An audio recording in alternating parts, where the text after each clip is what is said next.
رابعہ، روبی اور رخسار جب کمرے میں لگی ہوئی ڈیوائس سے دیکھ لیتے ہیں جو کہ رخسار نے لگائی ہوتی ہے ان لوگوں کی ساری باتیں سننے کے لیے اور ہر طرح کی معلومات سے باخبر رہنے کے لیے، تو وہ جان بوجھ کر ایسی ایکٹنگ کریں گے، اس طرح کی باتیں کریں گے تاکہ رخسار کو یہی لگے کہ انہیں اس ڈیوائس کے بارے میں بالکل بھی پتہ نہیں چلا۔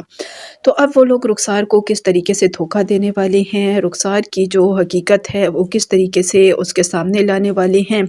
اور اقرار چودھری جو ہے وہ رخسار کو کس طریقے سے اپنی زندگی سے نکالے گا، کیونکہ وہ یہی کہتا ہے کہ رخسار سے اسے کسی قسم کی کوئی دلچسپی نہیں ہے۔ اس نے رخسار سے شادی صرف اور صرف اپنی ماں کی آخری خواہش کو پورا کرنے کے لیے کی ہوتی ہے، اور محبت وہ صرف اور صرف روبی ہی سے کرتا ہے۔ تو کیا اب یہاں پر رابعہ جو ہے وہ مدد کرے گی اقرار چودھری اور روبی کی، اور رخسار جو ہے اسے اقرار چودھری کی زندگی سے نکالنے میں کامیاب ہو جائے گی،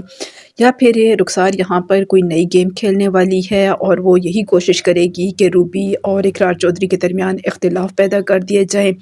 اور روبی کو اس گھر سے ہمیشہ ہمیشہ کے لیے نکال دیا جائے۔ لیکن اقرار چودھری رخسار کے بارے میں بہت کچھ جان چکا ہے، اسے پتہ چل چکا ہے کہ رخسار یہاں پر کس مقصد کے لیے آئی ہے، صرف اور صرف چودھری پروڈکشنز پر اور چودھری ہاؤس پر قبضہ کرنے کے لیے، اور اسی وجہ سے اس نے اس کی ماں سرور چودھری کا بھی دل جیتا ہوتا ہے۔ ادھر شگفتہ جو ہے وہ اب انیلا کے خلاف نئی کون سی چال چلنے والی ہے، کیونکہ اس نے فائل تو انیلا تک پہنچا دی ہے، انیلا کو دے دی ہے، لیکن سرفراز کو وہ یہی بتائے گی کہ اس کے وکیل کی فائل جو ہے وہ انیلا نے چوری کروائی ہے۔ اس طرح سے ایک دفعہ پھر سے سرفراز انیلا کی طرف سے غلط فہمی کا شکار ہو جائے گا، اور اب وہ انیلا کو کیا کہتا ہے اور کس طریقے سے اسے جھگڑتا ہے، اور انیلا جو ہے اس بار اپنی بے گناہی کیسے ثابت کرے گی، اور یہاں پر رابعہ جو ہے وہ انیلا کی بھی مدد کر جائے گی اور کس طریقے سے آ کر سب کو بتائے گی کہ ساری سازشیں اور سب کچھ جو ہے وہ شگفتہ ہی کرا رہی ہے،